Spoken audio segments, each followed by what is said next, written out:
वो सांवरी सुनारन। एक प्रेम कहानी। प्रेम क्या है? यदुकुल नरेश वज्रनाभ ने प्रश्न किया। मुस्कुराए महर्षि सांडिल्य। जिसमें समस्त रस, सभी भाव उमड़ते घुमड़ते हो, उस रस सागर का नाम ही प्रेम है। प्रेम सब में है। प्रेम विहीन व्यक्ति इस जगत में कोई नहीं है। हे वज्रनाभ, तुम्हें पता है, ईश्वर ने जब जीव को इस पृथ्वी पर भेजा तो जीव का एक ही प्रश्न था। हम संसार में जा रहे हैं, पर संसार को तो अपार कहा जाता है, उसका पार कहाँ? हम तो भटक जाएंगे, अनंत जन्मों तक संसार के राग द्वेष में फंसे रहेंगे। जन्म फिर मृत्यु, फिर जन्म। जीव दुखी हो गया, फिर बोला, आप तक पहुंचने का कोई तो सरल उपाय बता दो कि आपके पास कैसे आए। जीव ने ये प्रश्न किया था। हमारे श्री कृष्ण तो करुणा वरुणालय है, करुणा से भर गए।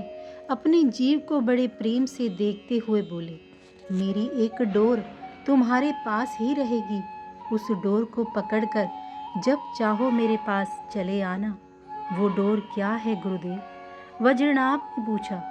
वो डोर है प्रेम की डोर। महर्षि आनंदित हो उठे। और ये प्रेम की डोर जीव के पास रहती ही है।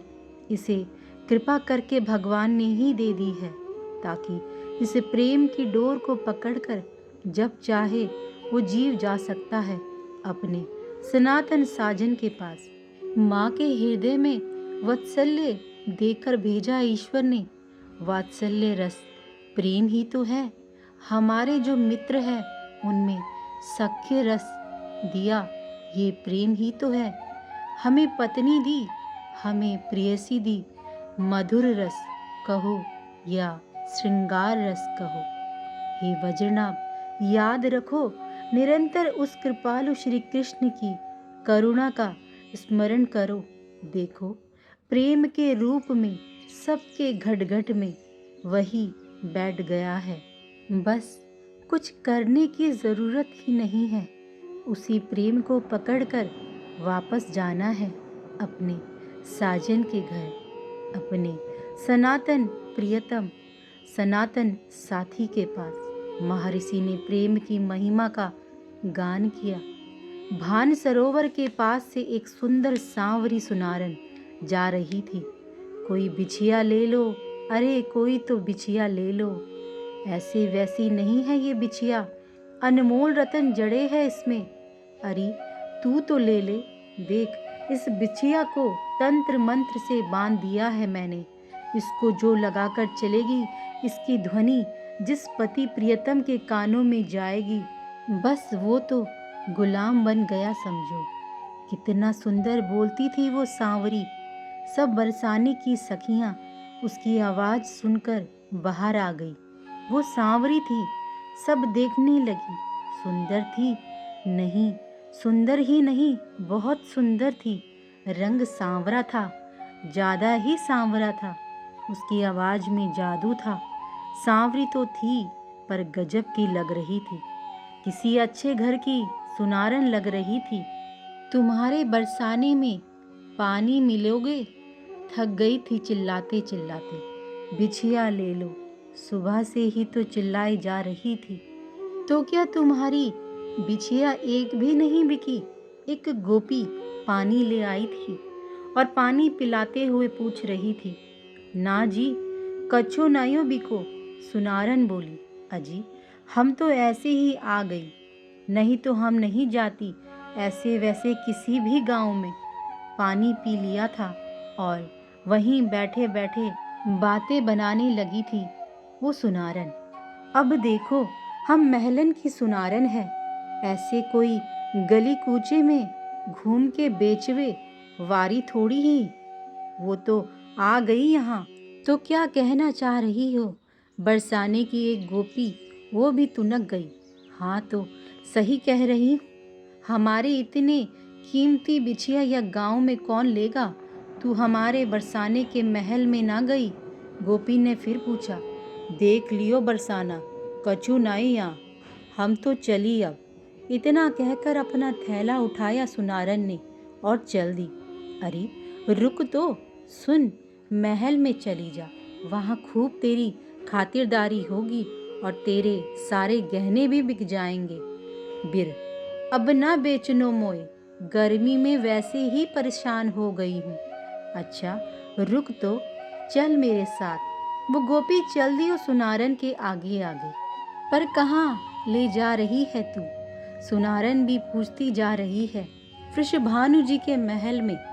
गोपी इतना ही बोली और चलती रही। ये सुनारन है, पास के गांव से आई है, कुछ गहने लाई है, देख लो, नहीं तो ये बातूनी बहुत है।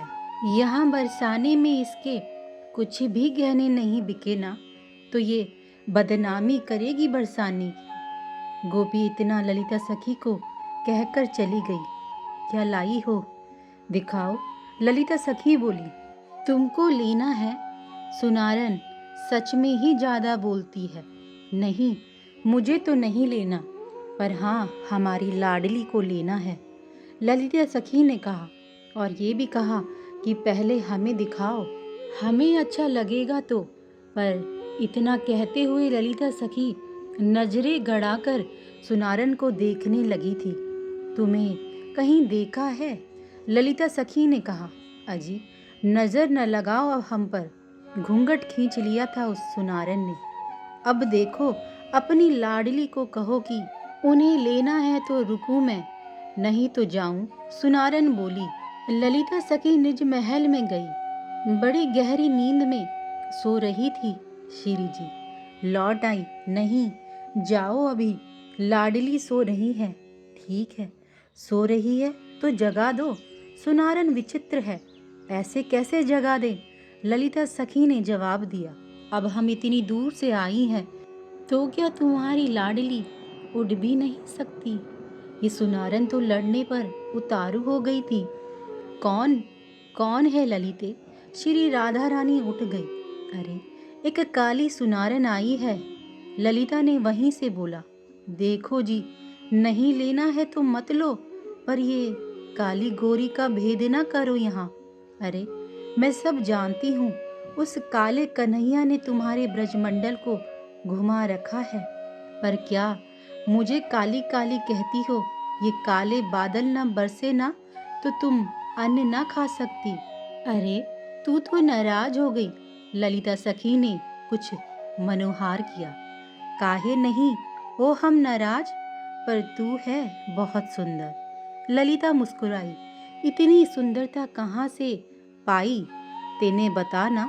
ललिता बोलने लगी। मेरा हृदय अब ठीक नहीं है, इसीलिए मैं जा रही हूँ।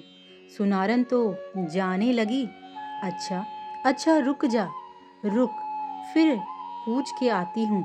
ललिता सखी फिर गई और इस बार महल के भीतर से वापस आकर सुनारन को भी ले गई। जब जा रही थी निज महल में सांवरी सुनारन, तब उसकी खुशी देखने जैसी थी। वो गदगद भाव से भरी थी। वो बोलती भी जा रही थी। स्वर्ग फेल है, बेखुंड भी तुच्छ है, इस बरसाने की शोभा के आगे तो। कितना दिव्य है ये बरसाना, और बरसाने में भी ये लाडली का महल।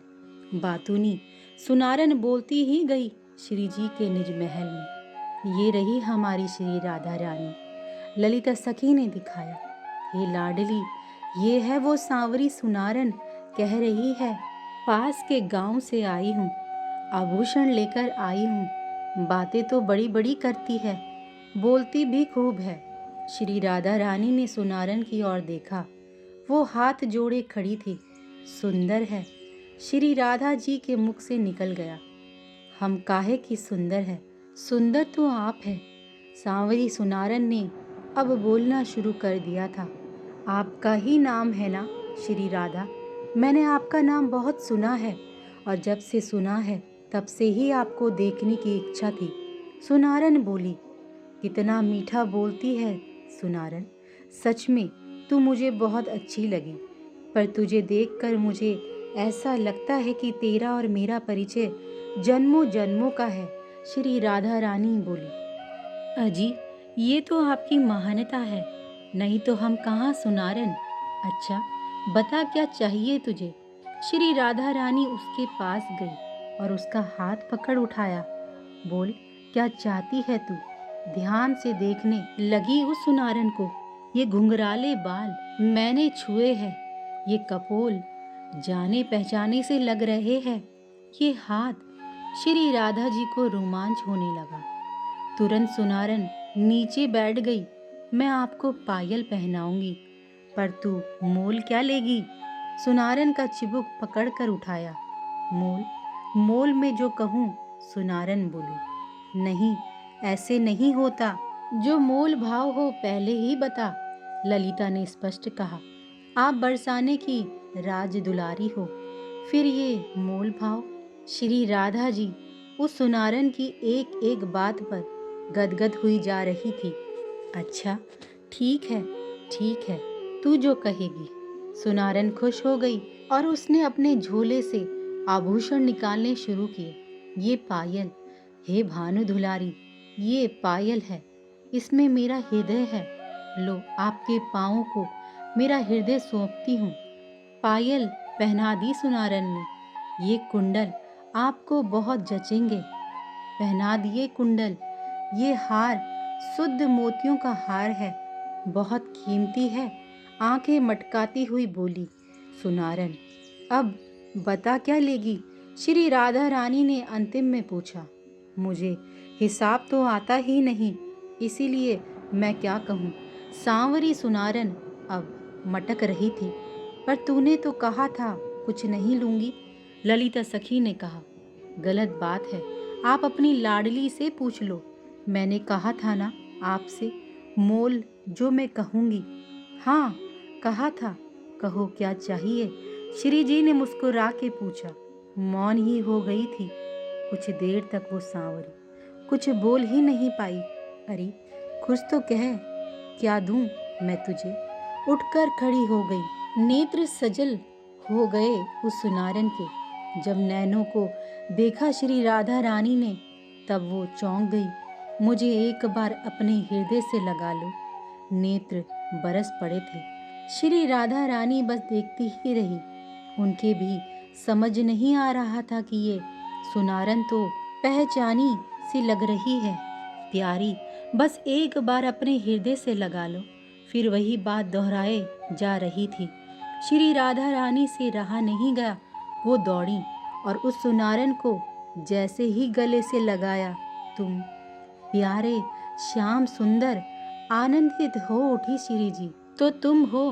वही मैं कह रही थी कि इस सुनारन को कहीं तो देखा है।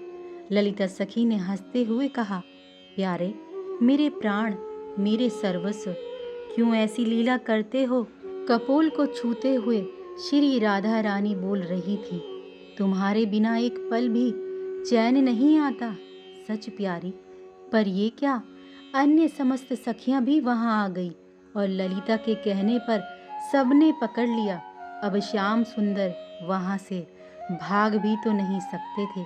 श्री राधा जी बस हंस रही थी, आनंदित थी। क्यों ना हो आनंदित। उनका प्यारा जो उनके सामने था। नेह की गति अटपटी है। हंसे महर्षि सांडिल्य। जय श्री राधा, जय श्री हरिवंश।